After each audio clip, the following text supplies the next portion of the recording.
What's up? My name is Kyle Bashano. We're going to go over some really cool stuff today. I'm actually really excited, even though I've just been up for an hour. It's going to be great.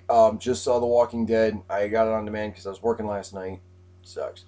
But I did get to watch The Walking Dead season 6 premiere. It was great, but not in the sense that other people were calling it. They said it was like the most important or like the biggest Walking Dead episode. And yes and no, and I'm actually going to get to that here in a little bit. Let's talk about the high points of the show right quick. So the high points, of course, was the finale, and let's discuss the elephant in the room. Who rang the dinner bell? Okay, who rang the dinner bell? For those of you who watched the episode last night, and if you didn't, please forward this channel, go do something else, go watch it, come back. At the end,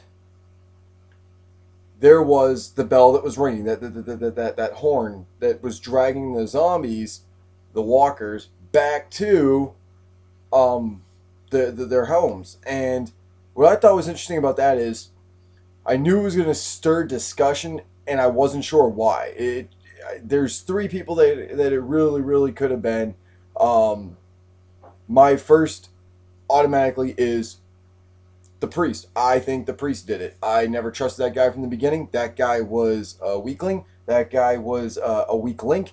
That guy was not good even in the very beginning. I never liked him. They should have offed him right then and there. Had I had been Rick, he would have been blown to pieces. There's no way it could have been really anybody else except for somebody who had a vendetta against Rick. And I have a feeling that as a twist in the story, it could have been the lady who started that whole place, or in the third person I thought it might be as like a really strange twist because they've been talking about how the characters have changed. Look at the transformation of Rick, look at the transformation of Glenn and Daryl and everybody else. What about Carol? What if it was Carol that rang that? Hmm. Now I don't know why she would, but I think because maybe because she was doing the whole housekeeping thing. She was doing the whole, I'm going to be the family person. I'm going to look out for everybody. I'm going to do all this stuff to basically be a stay-at-home woman is what's going to happen. I'm going to cook. I'm going to make cookies. I'm going to hang out with the little kids. I'm going to just take care of my responsibilities here in the homes. That's the Carol that we lost. Because if you remember back in Terminus, she went Rambo on fucking everybody. Went fucking Rambo. You mean to tell me she didn't go a little, loopy from being stuck in there all the time? And even Rick kept leaving her behind. Rick kept leaving her behind saying, no, Carol, you stay here, and she kept wanting to go. What if it was Carol? Could be interesting. So, who rang the dinner bell? Those are my three guesses. I want to lean towards the priest, but we've seen so many crazy twists in The Walking Dead. Like it could be Carol. Like legitimately could be. So that's pretty cool. Let's talk about the low points. Wasn't really any. I think the low points came from people saying this is like the biggest Walking Dead episode. This is the most important Walking Dead episode. It's really not. I felt that the most important Walking Dead episodes, this would be one of them. Again, all the season finales and season premieres are the most important because that's where they really want numbers. I think that the very most important episode in The Walking Dead was, in fact, episode 1. Because as far as attention grabbing, not as far as storyline goes, but as far as needing that, they needed that pilot to work. They needed it to grab people. Now, this was before there was Walking Dead merchandise. This is before people knew what The Walking Dead really was. There was a couple of trailers for it. There was a couple of sneak peeks on it. And then eventually they released The Walking Dead, the season 1 premiere on AMC. And I actually was one of the ones that tuned in for that. I was actually kind of excited. I actually had to talk my friend Wyatt into it. I had to talk him into watching The Walking Dead. I was over at his place, and he was like, man, I don't know about this. And I'm like, dude, let's try it. And if it sucks, it sucks. Well, the poor guy didn't think that it was a TV show. He thought that it was like a movie on TV or whatever. So that completely screwed him up at the end. He's like, I was shitty. I'm like, no, dude, there's another episode coming up next week. Oh, we got to watch it. And he was hooked. So that was the important part of it. Now, why do I say that? Why is it crucial now to realize this? Well, I'll tell you. Look at Fear the Walking Dead. Fear the Walking Dead had a crazy amount of viewers, 10.1 million in its first season. In the season premiere, it was like record breaking, but it did not deliver. If you look at the ratings, it actually dropped significantly by episodes 2, 3, and 4. It was not good. It did not live up to its hype because you lost people that quick. And they literally just kind of redid the episode 1 of The Walking Dead. So the most important are always the season premieres and the season finales.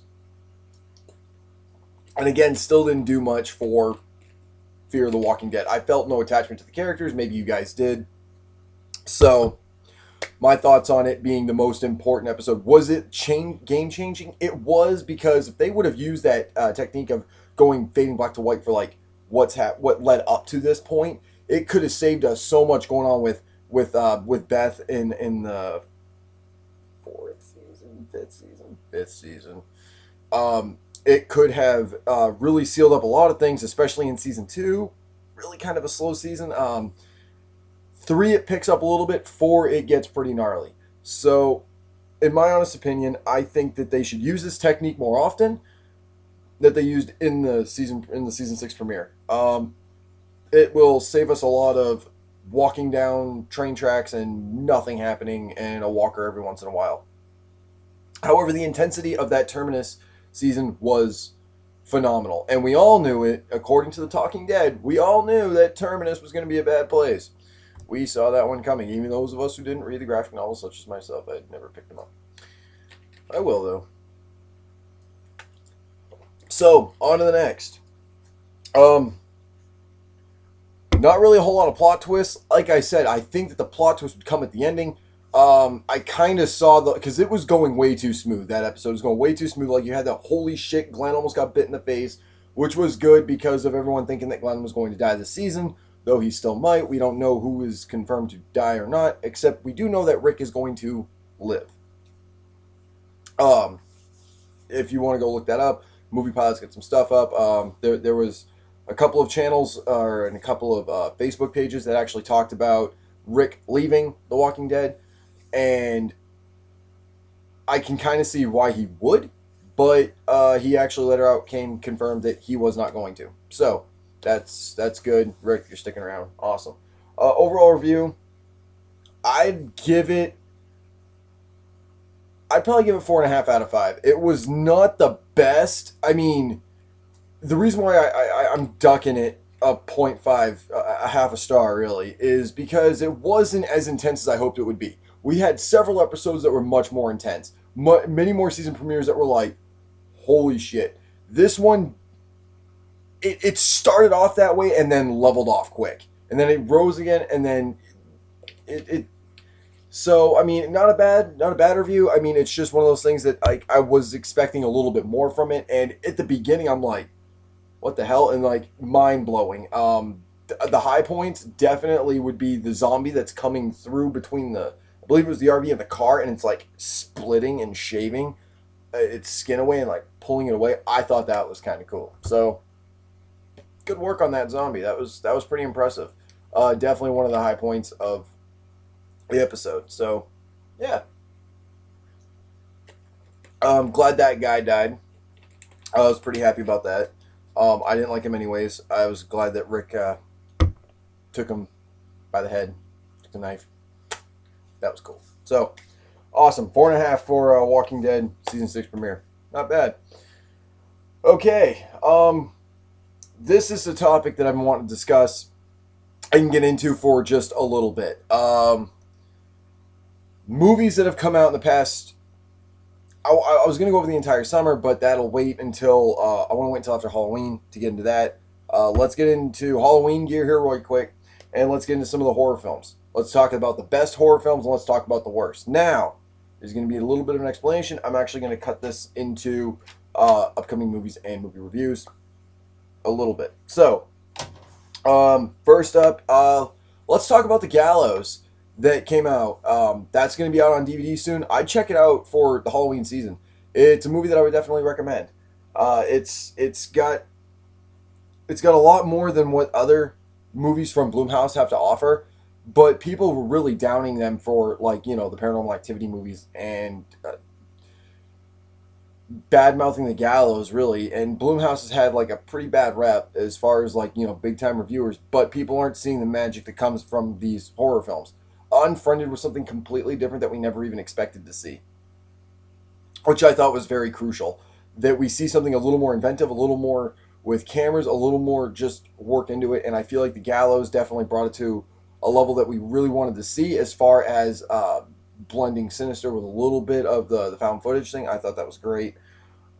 So Gallows, John Bailey gives it, I think he gave it 1 star, maybe 2. I give it, I'd really give it 3.5. Simply by the fact that it's a debut of a lot of actors that we've never seen before and actresses we've never seen before. So that right there, the amount of work that went into it, some of the sequences, the guy flying off the ladder, which you guys see in the trailers, but as that finishes out, it's amazing. So I really kind of like it, and I liked how they actually threw in a little bit of Friday the 13th. When the people are together, usually they're nice and safe. They're not chopped up one by one. It's when people split up that they start to die, and Gallows really kind of touched on that. So paying homage to old 80s films, Gallows, awesome. So check that out for the Halloween season, guys. You're not going to regret it. If you're not going to buy the DVD, red box it on demand, whatever you can do. I mean, check out Gallows. It's actually pretty decent. Sinister 2 got a bad rep. 2 stars from John Bailey, which really pissed me off because Sinister 2 was so much better than The Visit, and he gave The Visit more stars than Sinister 2, and I think I know why he did. I think that because he was impressed by M. Night Shyamalan actually doing a decent job, which, by the way, he didn't, John. The Visit was horrible. I cannot remember the last time I sat in a theater, leaned back, and went, this movie fucking sucked. Quote me on that. The theater had people in it, and I said it out loud, not giving a damn. The movie was bad. It was terrible. I will never, ever trust M. Night Shyamalan again. He has been dubbed, and you guys saw this on my Facebook page, he is dubbed a horse's ass forever. Fuck M. Night Shyamalan. He needs to be done. So, that'll actually come back here in a little bit. We'll go back to that. Let's talk about 31 for a minute. 31 is a movie that is not coming out on DVD, but it is a Rob Zombie film, which he's been talking about doing films for quite some time. He got blackmailed doing Tyrannosaurus Rex. It was supposed to be about a boxer horror film. It was supposed to be like Rocky mixed with Devil's Rejects. So, interesting concept. And basically the Weinstein Company said, we'll give you your screenplay back. We don't want to do it because it's too big of a budget that you're needing. But we will give it back to you to shop around if you make Halloween 2. Because Halloween 1 was such a success. They're actually doing a Halloween 3, which was brought up by the Weinstein Company, and Rob Zombie will not have his fingers on it, although they will be taking it from his 2 movies and making a 3rd one. So, can't wait to see where that goes. So, 31, I'm told that it's going to be like the next major horror villain or villain in general. This has been talked about on Rob Zombie's site, on his Facebook page. This has been talked about on Movie Pilots and a couple of other Facebook pages that are actually discussing movies that are coming up. And I don't know the actor's name, but I will throw all these links in the description. Whatever I am talking about, the links will be in the video. So go down and check those out. If you want to pause this, go and check my references and then come back, feel free to do so. But the articles are there for you to read at your own discretion. I'm not going to sit here and read articles to you. Knock Knock, a movie I have unfortunately not been able to see. I feel like it should have gotten a wider release. You've got Keanu Reeves, who's an A-list actor, and you've got Eli Roth, who is not an A-list director, who's actually kind of went from like Cabin Fever and Hostel to being well known to like becoming a recluse almost in his movies.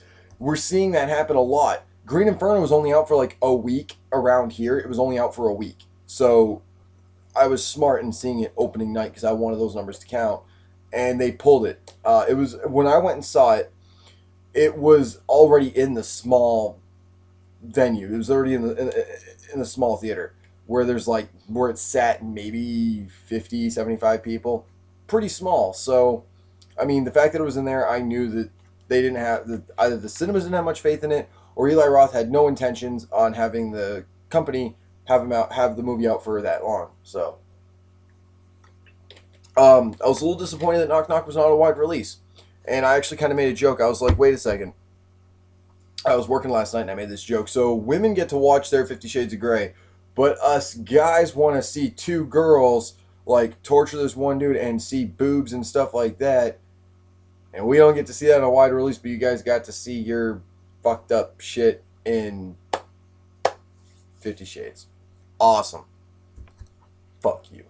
Alright, so a little disappointed about that. I really think that Knock Knock should have gotten a wider release. I've been talking to people about it too. Watch it on demand. If you can, I mean, I hate saying this, but stream it.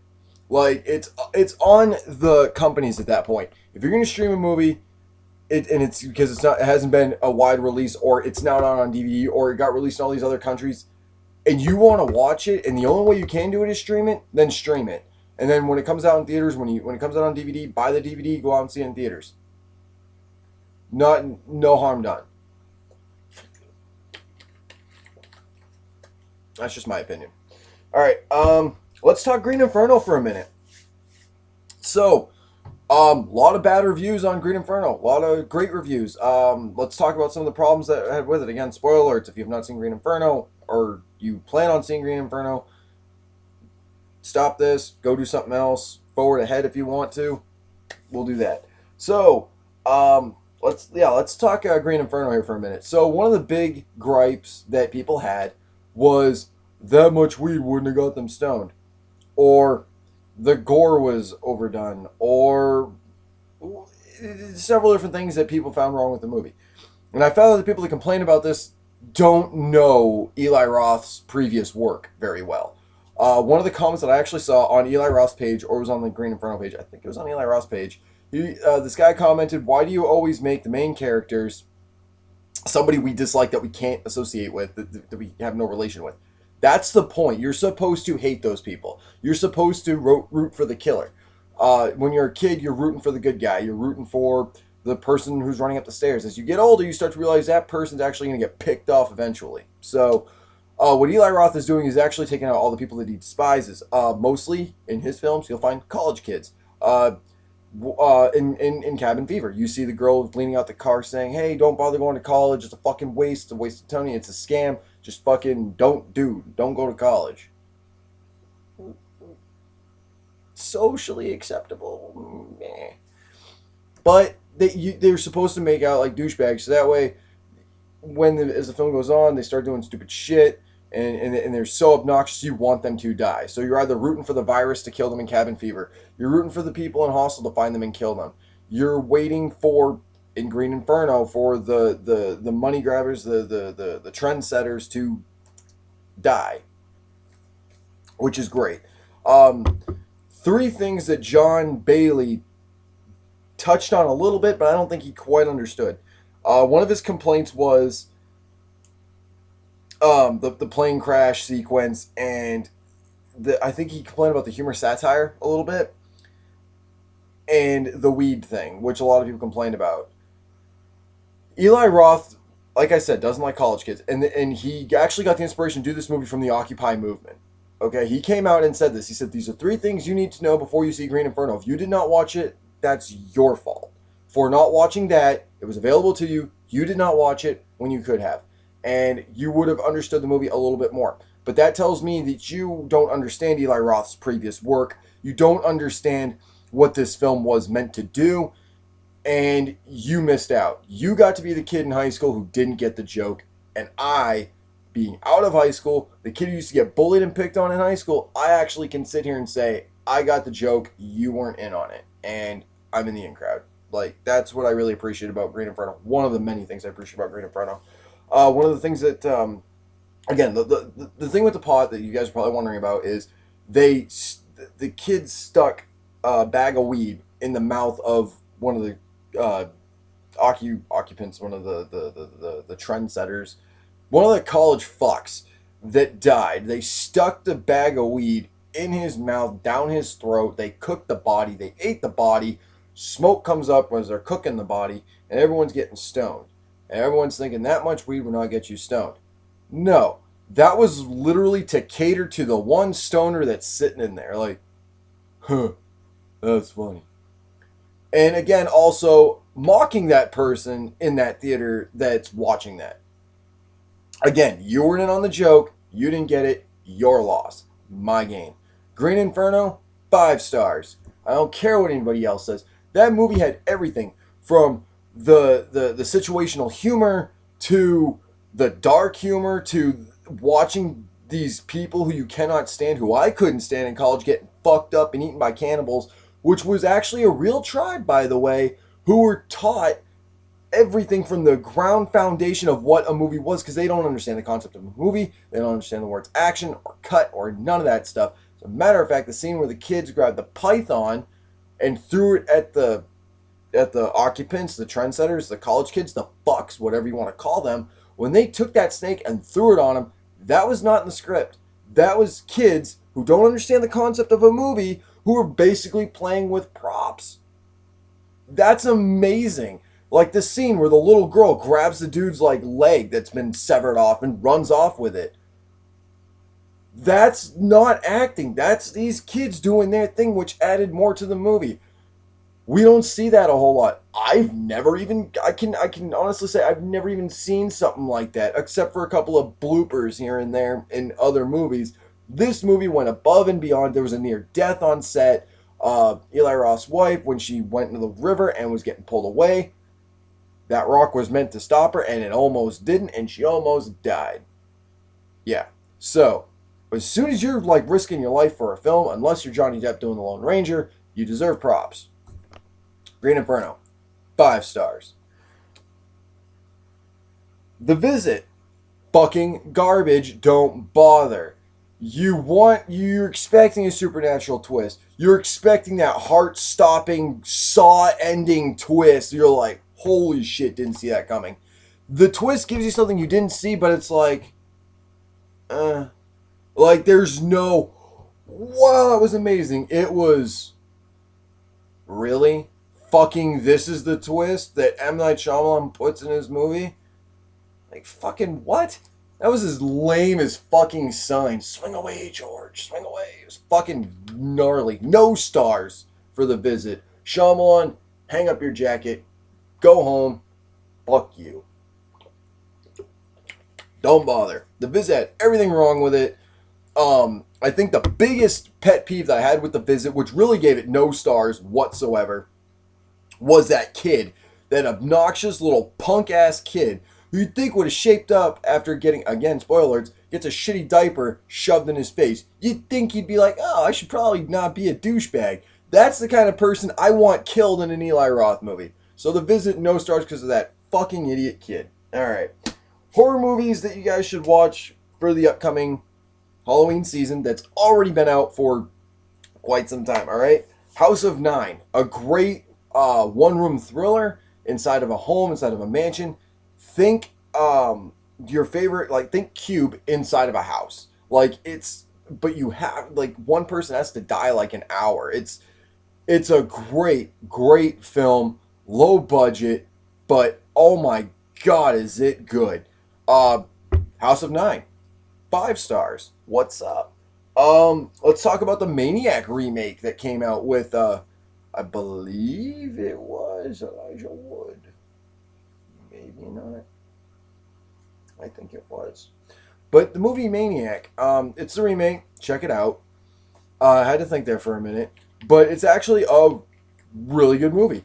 It's all POV, so it's like all from the killer's perspective. Like, you don't see the killer a whole lot unless he's looking in the mirror. That's what I'm talking about. It's like me picking up this camera and walking with it. That's the whole movie. In that sequence, it's great. It's really innovative. Yeah, Maniac, 4 stars. There wasn't enough gore for me, but it's said to be a thriller film. It was good, so 4 stars on the Maniac movie. Of course, I have to mention this one. It is one of the greatest one-room thrillers I think I have ever seen. It's got very familiar faces that I think some of you might know. I know a lot of you might know one of them. I'm not going to spoil that. But there's going to be some familiar faces. I actually really loved the host of the dinner and the game. Would you rather? It's It's the guy who actually plays R in the James Bond movies after Q passed. So yeah, kind of cool. Would you rather? 5 stars. Loved it. Did I wish for more gore? Yeah, but it actually fit the plot, so I'm happy. You're gonna see some, like I said, familiar faces. Would you rather is a great film where you're not even just in one room. You're at one table with all these people that are doing shit to each other. It's amazing, and it's I can't if I give one thing away, it gives away the ending. I feel like you'll be able to like see what's coming. So would you rather? 5 stars. Great film. Like I said, all these are on DVD. All these are on demand. All these are online someplace. You can check these out. You could probably get them for really cheap online if you want to get like a DVD bundle on like Amazon or whatever. Do it up. It's great stuff. Aftershock, of course, I had to throw this one in. How often do we see a horror film mixed with a disaster film? Not fucking often. Aftershock is is an Eli Roth film that I felt was like through the roof amazing. It really touched base on a lot of cool stuff. Okay, we get that earthquake effect, like, but it's not the earthquake that kills a lot of people. Like, there's the initial earthquake, which there's some gruesome stuff that happens, like pretty gory stuff. Like, it's awesome. One of my favorite sequences. Again, spoiler alerts for those of you who don't want to hear this, or for those of you who are like, all right, I need to hear more about this movie before I'm sold on it. Okay, so one of my favorite opening parts of the film is actually the characters. Eli Roth's character is, if you actually look in the end credits, he's known as Gringo. And one of my favorite lines that he says is, if you want to meet a new girl, you have to download a new app. Like, he's socially awkward. He just got broken up with. He's down in Chile trying to hang out with friends, do all this stuff, and of course still upset over the breakup of his girlfriend. Like, it's pretty good. Like, he hits on like on social media. He nabs a little bit at people's the way that people interact, people's weird, like the weirdness and how people are, and it's great. I love Eli Roth for that. Eli Roth is a brilliant man for coming up with Aftershock, which I actually find to be one of my favorite films of his, next to Green Inferno. Two completely opposite movies. It's the first disaster movie of its kind, the only disaster movie that I know of its kind. 5 stars on Aftershock. Now, the scene that I really liked was when this girl was stuck, and the guy's like, I'll save you. So he like lifts his arm underneath to try and get the girl out. I think it was like this roofing that came down, and she got pinned down, and then there's like this like shards of glass and like blades and shit, and he lifts it up, and it drops and cuts off his hand. And the chick that he just saved, he's like, help me. She fucking runs off. Like, that's why, and again, are you the kind of person that would save somebody, or are you the kind of person that would just let that person fucking die after they save you? Like, so the moral of that story is, don't save a blonde. Like, that's really what it was. It really, like, really hit women a little bit. I felt like that it wasn't its like main target, but it was pretty good. I took a couple of shots at younger women and that kind of woman. Not necessarily because she was blonde. She might have even been a brunette. It's been a little bit since I've seen the movie, but that whole sequence where it's like the guy is like trying to hook up with this girl. This guy really, really likes this girl or whatever. And then fucking she leaves him high and dry when he needs her. So I really appreciated that sequence. That scene made me smile a little bit. It's got the most gruesome scene, not as far as gore, but as far as emotion. As far as emotion goes, because of Aftershock, I have discovered watching this the worst way you could possibly die. And it's being pinned under a rock where prisoners who got out because of the aftershocks and the earthquakes walk up to you. You're fucking helpless. They want the girl so they can go and rape them. One of them is the love of your life that you just met, and you're head over heels for this girl you just went through all this shit for, and they soak you in gasoline. They sit on the fucking roofing that came down on you. You're pinned, you can't go anywhere. You're bleeding out your mouth. Your fucking organs are being crushed, and you're still alive. And then they find the girl because you make eye contact with the direction that they're in. They break through that little bit of a crypt and they pull the girl out. Two guys rape her. The guy walks over to the guy who has to watch this because, again, he can't go anywhere. And he says, burn in hell, and lights him on fire. Holy shit. That is some fucking awesome stuff. Like, that is like the most hardcore way I could ever think to die. One, burning alive sucks. It's like in the top 3 painful ways to die. Dismemberment, drowning, and burning alive are like the top 3 that are like absolutely fucking painful. So, to be burned alive watching somebody who you love getting raped and then you get burned alive and that's the last thing you get to see,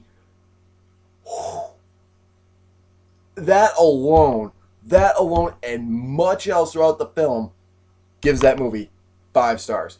For gore, for intensity, and for blending 2 genres of movies that I never thought could be made. And I actually watched Aftershock over at Wyatt's place. I wanted to watch a horror movie. He wanted to watch a disaster movie. He found Aftershock. We sat down and watched it. Both of us were happy. So, 5 stars, Aftershock. Couple of other good movies to watch. I'm sure you guys are going to be watching Halloween, Freddy Krueger. You guys will be watching Friday the 13th. All the classics. And I don't blame you for doing that. What I'm trying to do is I'm trying to tell you about movies that you may not have heard of that you really should sit down and watch. And I really feel like that these are the movies you should take a look at. House of Nine, Maniac, the remake, Would You Rather, and Aftershock. Those are my recommendations that you can watch on DVD. You can probably find them on Netflix. I think they took Aftershock off of Netflix. I went looking, but maybe they'll bring it up again. Yeah, definitely check these movies out. It's pretty impressive. So, look, touch base on a little bit of everything. Let's talk a little bit about the movies that are coming out this year. One of the movies that I am most excited for, as you could probably tell, I am a huge Tarantino fan. I love Quentin Tarantino. I love me some Quentin Tarantino. I love Kill Bill. I loved all of his work. My favorite depends on the day, really. I think the one movie that I really never ever get sick of watching, aside from Pulp Fiction, because that just goes without saying, is probably Inglourious Basterds and Django Unchained. Like, those 2 movies are great. So, I love Inglourious Basterds. I love Django Unchained.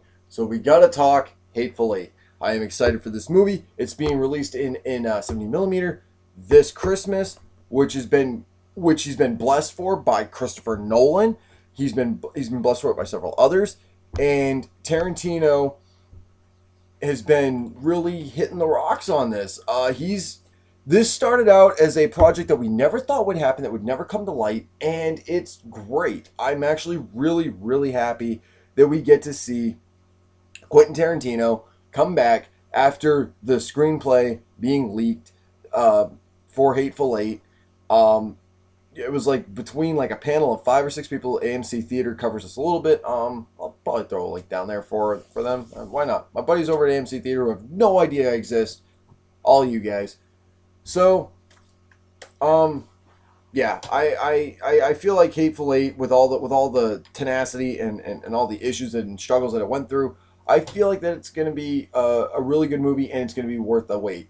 I waited 3 years for Green Inferno. I can wait a few more months for Hateful Eight, and it comes it goes to all theaters the weekend of my birthday. So, a little birthday gift from Quentin Tarantino this year. Best birthday ever. My 26th birthday. It's going to be epic. Love it. So, Hateful Eight. I saw the trailers for it. I saw all the hype behind it. How Quentin Tarantino actually released the news for this movie made me stand up and hold the back of my head in absolute shock. I found a clip from Comic-Con 2 years ago, and this guy stood up and said, I read your script, great script. I want to know, though, will you still make this into a movie? And Quentin Tarantino goes silent for a minute. And he says,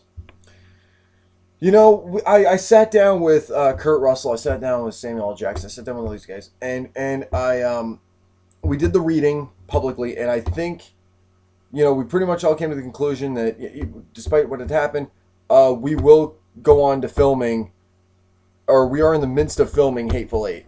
And this wasn't like an announcement that he made to just everybody where he stood up and he's like, I'm Quentin fucking Tarantino, I'm here to say something and everybody's going to shut up. That's not what happened. Some guy out in the crowd asked a valid question, a great question that we all would probably, I'm pretty sure there's some people at Comic-Con going, dude, really? I think we went over this. Like, yeah. And then when Tarantino was like, yeah, we're going to make Hateful Eight happen. And people applauded. I mean, I stood there watching this, seeing the caption of the title, like, you know, he announces Hateful Eight. Like, I was still shocked at how he announced it. Like, that is amazing. And then Quentin Tarantino docking on the guy for It Follows. Like, people like, that movie's terrifying. I'm like, if you live that kind of lifestyle, it is. It Follows, 2 stars. Like, meh. No. Fucking no. No. So, Hateful Eight, a Western. I mean, Django Unchained, nailed it. I can't wait to see Kurt Russell come back. We get to see Tim Roth again. Like, that's going to be great. I'm going to miss Christoph Waltz. But kudos to Christoph Waltz for being the villain in Spectre, the new Bond movie that's coming out. So, Christoph Waltz, break it away a little bit. You know, he got on that Tarantino bandwagon after doing a couple of films that people probably don't even remember him in. And now he's out doing his stuff, doing bigger, I wouldn't say bigger, better things, but he's doing bigger things in other directions. And again, not bad for somebody who got 2 Oscars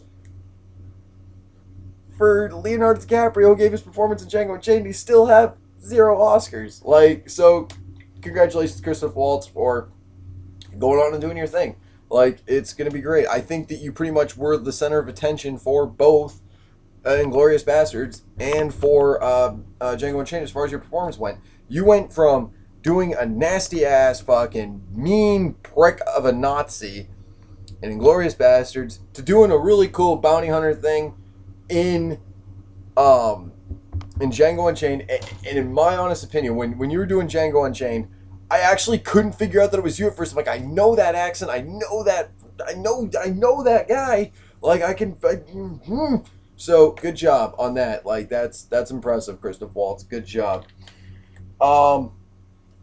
Yeah, it's gonna be great to see the guys come back. Michael Madsen's coming back. Oh my God, Michael Madsen's gonna be back in a Tarantino film after so long of an absence. I think the last movie he was in for a Tarantino film was Kill Bill Volume 2. So, I mean, unless you count Hellride, which really wasn't a Tarantino film, but people think it was. It was Tarantino Presents, and not Tarantino directed. Actually, one of the main bikers in the movie Hellride was the director. So Larry Fish, I think it was. Larry Fisher, I think. Look it up though. Hellride. Fact check me. All right. So yeah, Hateful Eight. The hype for it, 5 stars. I'm seeing it. If I'm able to catch it in 70mm, I'll watch it in 70mm, and then I'm gonna go watch it on my birthday. And I'm gonna get a lap dance and all that. It's gonna be great stuff. Like, best birthday ever. When you get a gift from Quentin Tarantino, it's a good fucking birthday. It's a great fucking Christmas. So, on to the next upcoming movie. I want to get into Deadpool a little bit. Deadpool is going to be really exciting. I'm excited for Deadpool simply because it's a February release, so Marvel obviously didn't have any comfort with it. They didn't have any certainty of it. February is for those of you that don't know, February is a bad month for movies. Look at Daredevil, the Ben Affleck movie. Yeah, February release. A couple of other movies released in February. As a matter of fact, even Kingsman Secret Service was released in February. And that actually did well. And they said that if Kingsman Secret Service would have been released in the summertime, it probably would have been completely ignored. But because there was like nothing else playing in theaters, people were like, oh, well, this looks like a really good movie. Kingsman Secret Service actually exceeded any and all of my expectations. 5 stars. Deadpool, I'm hyped for that. I hate Ryan Reynolds. I will go out on record and say I fucking hate Ryan Reynolds. But I have a new respect for Ryan Reynolds because he did a movie called The Voices, which is a dark comedy film which caters to me. There was this girl I was talking to a while back. Her name's Sam, and she was telling me that I should watch The Voices with Ryan Reynolds. And I'm like, you're gonna have to sell me on this because I fucking hate Ryan Reynolds. I can't take him seriously, and when I do try and take him seriously, or I try and think, you know, he's not, I try not to take him seriously because he's not in for a serious role, I can't stand him. He's obnoxious and no bueno. Deadpool, I'm seeing the Ryan Reynolds that was in the voices in Deadpool. Now, my buddy Cody, by the way, shout out to Cody for this fucking awesome poster right here. Dope as hell. Uh, Saw poster. 5 stars. Deadpool. He told me to watch a trailer that was upcoming, and I was like, maybe when I'm not busy doing other stuff. So I checked out Deadpool, and I actually sat there and went, I gotta see this. For the fact that it's a Marvel movie, and for those of you who understand my disgust for Marvel movies, I believe that it's saturated. I believe it's a money grab. I believe they're playing it safe. I believe they're going to run into a lot more issues than they could ever anticipate. So I feel like Marvel and DC, we got Suicide Squad coming in late summer. We've got Batman vs. Superman coming out in March. We've got Deadpool coming out this February. We've got the it's like 2 or 3 movies of Marvel coming out in 2016. We've got like 5 or 6 coming out in 2017, and 2018 is going to be worse. So they've actually released like all their phases for Marvel and the years they're going to come out, and it's ridiculous. And it's putting a stranglehold on cinema. For people that don't go and see movies a whole lot anyways, for people that stay home and pirate and stuff like that, Marvel doesn't even really need that kind of backing for a theater release. They make tons of money off of the merchandise. But who am I to judge? Marvel sucks. DC fucking, and it's not the movies. It's their mindset and their mentality behind it, I think, and it disgusts me a little bit. But I will be seeing Deadpool simply because that is the Ryan Reynolds I was hoping to see. I really feel like Deadpool is going to be great. A lot of people badmouth it, thinking he's not going to be taken seriously or whatever. No, I will admit, I am not a Marvel fan. I am not a DC fan. I am not a comic book fan, but I will go and see Deadpool. If you want to make a ballsy move, make a poop joke in a trailer with some DMX going on in the background, yeah, no. 5 stars. Awesome. Check out the trailer. Again, it'll be in the description. So, on to the next, leaving the Deadpool. Let's talk about some more movies that are coming out.